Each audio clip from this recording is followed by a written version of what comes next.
Today is Covenant Sunday and will be hosted by Diane DeMarco and Treva Boyce. Diane and Treva. Morning, all. Between stimulus and response, there is a space. In that space is our power to choose our response. In our response lies our growth and our freedom. Viktor Frankl. According to our UUA Congregational Handbook, guided by Vision, Mission, and Covenant, quote, a covenant is a living document of how members of each congregation will be with and will behave toward one another, as well as what is promised or vowed to one another and to the congregation as a whole. This living contract, which was created by our UU community, directly links to our ability to survive as a congregation in the best of known ways and to strengthen our relationships enough so that they can extend to future generations and contribute to all of humanity. End quote. This is what our covenant says. We, the Unitarian Universalist community of Cambria, honor the bonds of community. Covenant, a Latin word for come together, means a solemn agreement or promise from the heart regarding a course of action between parties. This document is our promise, whereupon we agree to be together in community, even if we do not agree on all the details. Recognizing that conflict is normal and sometimes healthy, we embrace harmonious relationships as a spiritual practice that connects us to our own and others' inherent worth and dignity and to the interdependent web of all existence. It takes courage to create this beloved community through joining together. We promise to stay a part of the conversation as best we can. We choose to honor this covenant when we make mistakes and continue to try earnestly to correct them. Concern for the well-being, openness, safety, and stability of the congregation as a whole shall be given priority. Examples of behaviors considered disruptive to the congregation may be 1, perceived or real threats to safety of any adult or child, 2, disruption of church activities, and 3, diminishing the appeal of the church to its potential and existing membership. Our UUCC intentions.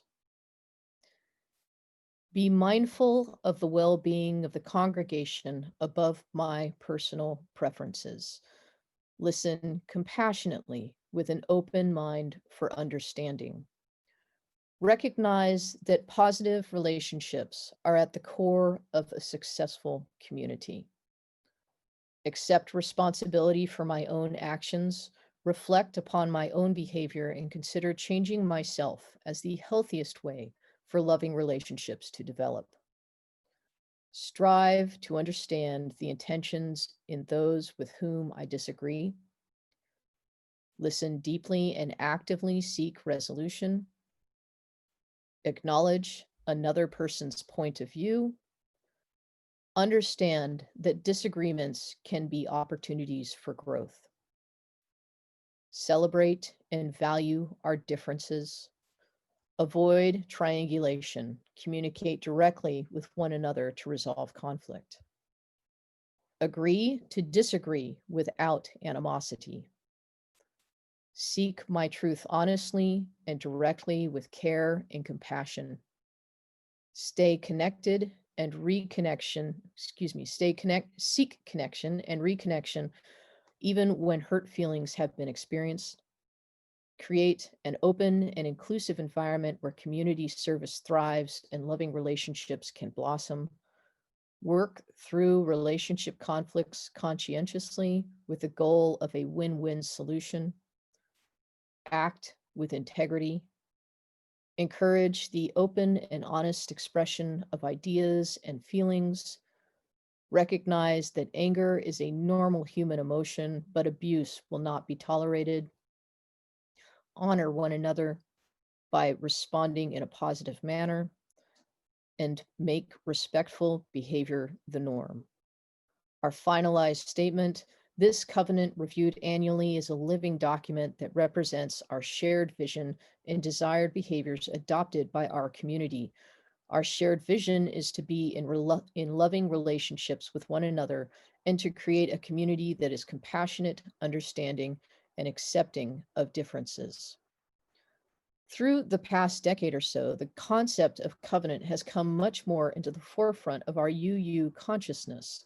Electing to have a covenant has become widespread in our UU communities as we have returned to this practice of naming and committing to our best intentions for how we want to be in relationship with each other. Basically, our covenant is a promise that each of us will address difficult situations when they surface with another person in this congregation. And if that exchange doesn't go well, we promise to try again and again. Maya Angelou said, "I've learned that people will forget what you said. People will forget what you did, but people will never forget how you made them feel." When a person joins our UUCC, he or she promises to practice covenant. If you practice, you get insight, understanding, and a way to return to a peaceful exchange with another. After all, our community, our home away from home, is a place where we get the opportunity to practice the art of relationships. We have all agreed to do it. We have all agreed to do so. It happened when you joined the UUCC. When we take our covenant seriously, we grow and evolve our consciousness and make the world a better place. Diane? In my first talk about covenant, I said that conflict was inevitable. A member of our church approached me after the service and told me that she didn't believe conflict had to be inevitable. Conflict is internal discord that occurs because of a difference in ideas, values, or perceptions, or in the interpretation of a situation. If you don't believe that conflict happens as a regular outcome of communicating with others, you will be more negatively affected when it arises.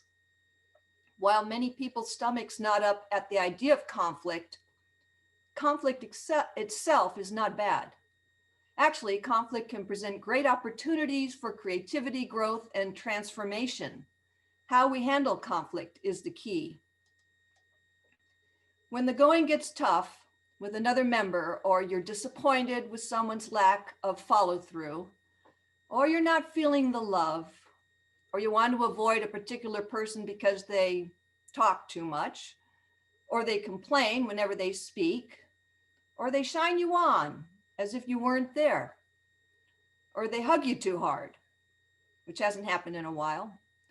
They invade your space, or maybe they're always giving advice, or they indirectly insult you, or criticize, or write weird emails, or never listen to what you have to say, or they become someone you're now avoiding every time you come to church. When those things happen, and they do, there's tension. So whether it's expressed overtly or covertly, so here he is, the cartoon. Let's see, I have to make it bigger to see it. Apparently I've done something to upset you is what he says. Apparently so. Whether we express it overtly or covertly, people are often caught up in their own dramas or feeling wronged by another. These struggles, clashes, or encounters, or whatever you'd like to call them, leave us angry, anxious, feeling wronged. Some of us feel revengeful. Some of us feel victimized, or self-righteous, or fearful, and a host of other feelings when they go unresolved. Sometimes it's wiser choice to let things go and move on, but be aware that you're not stuffing it. And this turkey says, "Man, I am stuffed. That can't be healthy." And the other, we both know that stuffing it is never right. Stuffing it is based on the belief, if we don't talk about the problem, it will go away. Or if we do not talk about the problem, we can keep the peace. Or if we do not talk about the problem, we will not upset anyone. None of those are true, but we like to believe it anyway. If you're unfinished with the communication with a member of this church and can't let it go because you want to be heard, understood, or validated, there are other things you can do. These are some things we already know about. Well, worst case scenario, you could quit the church. Other ways of dealing with it is gossiping to others about how you feel, or erupting in anger. Or you could always blame others for your own negative feelings. Or you could practice covenant. Then why don't we do that? Well, research shows that people like what takes the least amount of energy that they need to think about any given activity. They also see the cost of changing greater than the benefits and probably have a low level of tolerance for uncertainty. Some people avoid vulnerability. Mostly, we've been trained to try and avoid conflict. Ever hear of the saying, what you resist persists? Well, it's true. And in this cartoon, she says, I only overshare because you never listen. Treva. Henry Nelson Wyman, a Unitarian and process theologian, wrote, quote, people seek out a congregation because they need a place to belong, to be rooted, to work out questions of value and meaning, to have a spiritual life. The congregation that understands its purpose in terms of offering people a place to grow and change and to make connections will also be a congregation that understands itself to be an organic entity that grows and experiences transformation, end quote. In our own UUCC, we created our covenant during a difficult time when we had a high amount of conflict and were clearly not coming to any resolutions. That was in 2013. A covenant meeting held at the time revealed some important truths that had not been revealed before. Transparency, we learned, is the backbone of healthy interactions, and when all parties involved express their perception of reality, the solution soon presented itself. Our covenant asks you to practice talking about your feelings, your situations, your vulnerabilities, your unfinished communications with individuals when you ordinarily would remain silent. It is the most important step in clarifying expectations and creating a safer environment for you and your congregation. It brings up uncomfortable feelings, but your promise to hang in with conflict in a loving way is what will help us change our world for the better. We agree not to triangulate others into our personal conflicts and not to give ultimatums like either you're for me or against me. We agree not to badmouth others, not to spread information that has nothing to do with us. Asking people not to gossip is as easy as learning rocket science. It isn't easy. Diane? So here she's saying, if you haven't got anything nice to say about anyone, come sit next to me. Well, we've all done it. For one, gossiping is kind of a fun thing to do. Getting together and whispering about someone creates a kind of bond and a sense of oneness among people, even strangers. Two people who don't know each other will instantly feel closer when they share something mean or funny about a third person. And here are the ladies, and one of them saying, we don't like to refer to it as gossiping. We consider it sharing our opinions about other people's life choices. The brain releases oxytocin when we gossip. Gossip can be saving grace if you hear something that proves to be true and cautions you against harm. On the flip side, being the focus of gossip is not only likely to be humiliating in the moment, it can also have a long-term negative impact on a person's self-confidence and self-esteem. This impact might, in some cases, be quite devastating. Is that something we all need to work on? Yes. We need to work at stop listening when we know it's hurtful gossip. It was a covenant that drew me into becoming a semi-permanent fixture around here. What does covenant feel like in practice? It reinforces our 7 principles. It brings integrity into our lives, and it's sometimes scary. I have approached a number of people individually in this congregation when I felt hurt, misunderstood, or accused of an intention which was not true. I was nervous and anxious through it all. Fear of rejection came up for me. Fear of ridicule came up for me. Fear of making things worse was also a real possibility. Did these covenant meetings all turn out beneficial? No. Some stressful moments happened during a covenant meeting right in the sanctuary where nothing was settled and communication did not happen. This says, this slide says the past, the present, and the future walk into a bar. It was tense. In one instance, I contacted a UU member not once, not twice, but 3 times before she was willing to even talk to me. What had happened was that sparks flew in a moment when she said something that I took personally. She knew I was angry because of my tone of voice and quick retort. I called her and she didn't call me back. But I called again, and the 3rd time she picked up. She kindly declined the covenant meeting I proposed. I didn't give up. I called again a week later and asked her to coffee. This time she agreed.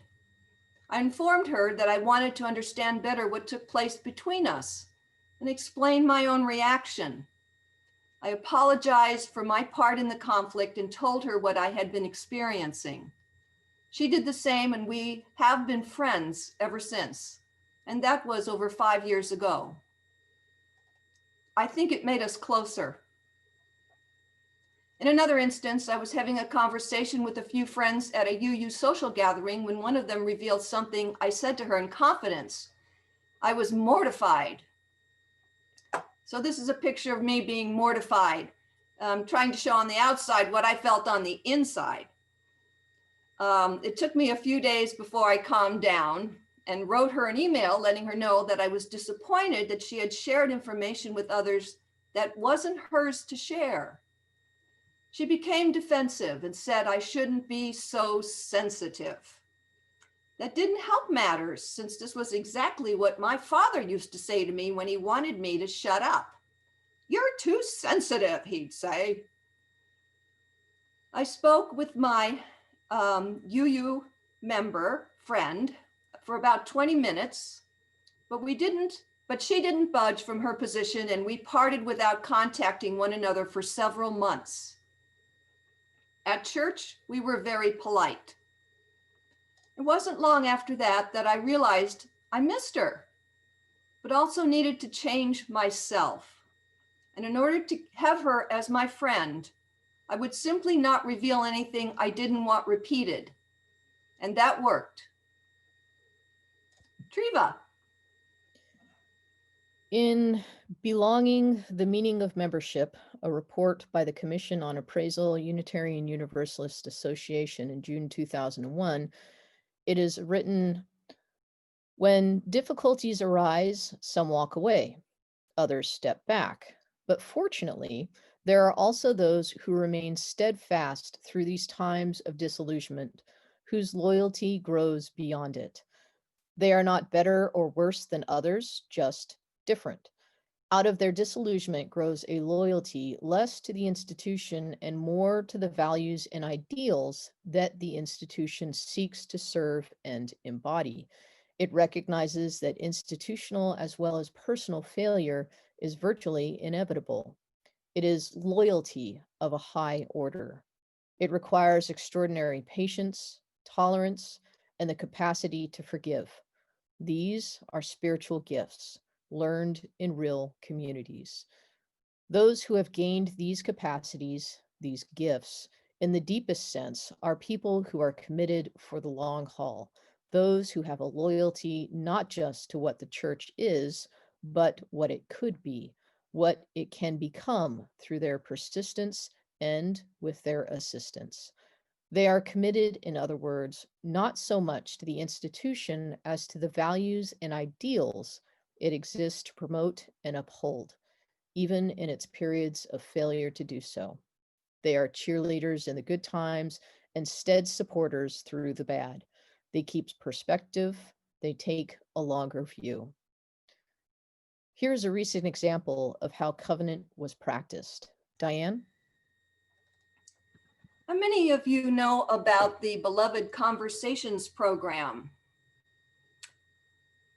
For those who don't, it's a program for the Unitarian Universalists seeking to embody racial justice as a spiritual practice. Beloved Conversations has an experiential curriculum that provides a space to reform the brokenness of racism into new patterns of thought and behavior, ushering in social and spiritual healing. It was designed by UUs, for UUs.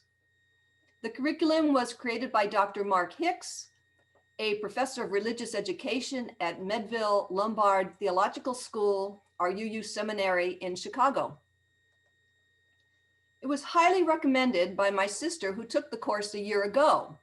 But at that time, the program was run from individual churches, usually having about 10 to 12 participants. But as we know, this year is quite different than many. And being on Zoom, about 400 UU participants came together a few weeks ago. And this included 4 members from our own congregation. We were given instructions to read or watch as many resources as we wished, which included music, poetry, videos, articles, discussions, and movies. 6 live Zoom meetings were assigned, and it was a surprise to suddenly find an extra video added by the leaders and clergy of Beloved Conversation. They called it Bonus Lesson 2.5, an opportunity to practice what we're learning. Reverend Diane Van Diver started off, quote, "We come to you with a special bonus learning opportunity today, dear ones.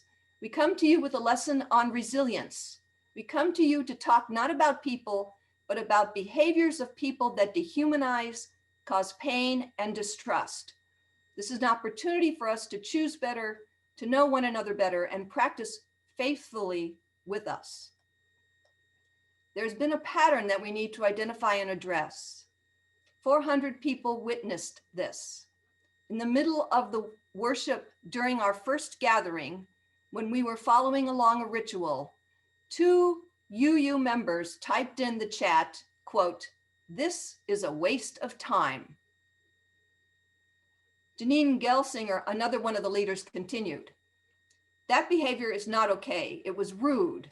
Our work together is not worthless. Even if you're thinking that in the middle of a worship is not a space for it. It is necessary as your instructors to name this behavior and set a boundary here. Here's why, as you use, everything is grounded in love.' That wasn't loving. Our principle number 1 about dignity and respect, it was neither one of those. Also, as people, it was hurtful. It hurt. Ouch." Reverend Kirsten Allen continued, "We feel like as your instructors in this course, it is necessary for us to set a boundary here for this kind of behavior. We also want to say that in the short time this class has been running, there have been lots of ways that this kind of behavior has manifested itself. Other examples, in a different meeting-making session, people were voting on whether we should stop the meeting because it would better fit their schedules. We get emails all the time with abusive feedback that is not welcome. We get comments on the website where people are saying things that I don't think they would say to our faces. We get lots of feedback about how people are disappointed in the course because it's not exactly what they thought it would be or what is the most useful for them. These things are not okay with us or in this course. These behaviors were out of covenant. We felt committed to try to do what we have been asking you to do, to model healthy conflict, to not ignore things that need to be talked about, to not be nice to you as a knee-jerk reaction, but instead be loving and honest. We all have to figure out how to respond when people say those things or write those things. We are in this with you and figuring it out together. Here's what we are expecting in the future. We have to be in our discomfort. Ultimately, we need to trust the process. We need to find our place in the story and remember why we are here. We're setting a boundary. We're not asking you to be nice to us, but to uphold our shared values. We as UU faith leaders offering a learning experience collaboratively and collectively. We give thanks that you will choose to honor our whole and holy selves. We are here for collective liberation. We're going to get there with a lot of unlearning held with trust and patience. We're going to get there together because that's what we're here for. We love you. We got this. Good people. We got this, folks. We got this, y'all. We got this, beloved. Let's get going. End quote. These leaders here were role modeling what they were teaching. They were keeping their promise to be candid, transparent, honest, vulnerable, and forthright. Who would have thought we would be dealing with this in our beloved Conversations program? Treva. Effective communicators know how to separate the issue or behavior from the person and to be soft on the person and tough on the issue. Ineffective communicators will do the opposite. They literally get personal by being tough on the person while minimizing or ignoring the issue or behavior. What do we need to promise one another in order to create the healthiest of communities? Practice covenant and get better at it. Understand that this is a process, not an end result. What's the reward? To evolve, to keep practicing, to not be satisfied with what someone else tells you, but to go to the source and check it out yourself. This is a church where I can take care of myself is replaced by we can and will take care of each other. Peter Morales, president of the Unitarian Universalist Association of Congregations, answers, although our religious traditions are often noted for their individualism, we aspire to connect with one another. We want to worship together and act together. We want religious communities that span generations and cultures. And we want the value of commitment to help us with our interactive goals and to heal our wounds through the love and healing that is created in this community. There are 3 quotes I'd like to share with you, all from Karl Popper, Austrian British philosopher, academic, and social commentator, who is generally regarded as one of the greatest philosophers of science in the 20th century. First, all life is problem solving. Second, our knowledge can only be finite, while our ignorance must necessarily be infinite. And 3, it is impossible to speak in such a way that you cannot be misunderstood. Diane? Finally, we practice covenant at the UUCC because it installs hope with one another, the hope that we can work out our differences and stay in relationship. It creates a sense of community and a place of belonging, a place of well-being to express our joys and concerns. It teaches us to continually support each other through our difficulties, and when they do arise, work out the problem instead of abandoning ship. And it gives us ample opportunities to work out our differences, staying in relationship without fight, without flight, but in an agreement upon mutually respected environment. Our covenant gives UUCC community a safer home in which to reside. Thank you.